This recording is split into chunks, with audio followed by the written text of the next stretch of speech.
পরকাল বরবাদ করে এই সামান্য দুনিয়া অর্জন করে আফসোস করবেন কবরে গিয়া, আহারে বোকা আমি, 60 বছরে আমি করলামটা কি,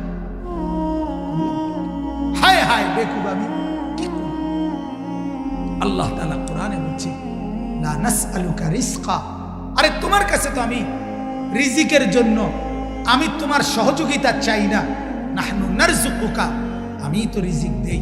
তুমি দেখো না অন্ধ, পঙ্গু, বিকলাঙ্গ, প্যারালাইজড, বৃদ্ধা, কোলের শিশু, বাচ্চা, আমি এরকম কোটি কোটি আমার বান্দাকে যে দিনকে দিন মাসকে মাস খাওয়াই, তুমি বাকি দি শক্ত সামর্থ্যওয়ালা যে কয়জন বুঝিয়ে এগরে খাওয়াইতাম গেলে আমি আটকে যাব। কথা বলেন না কেন? তাহলে তুমি কি ভাবছ?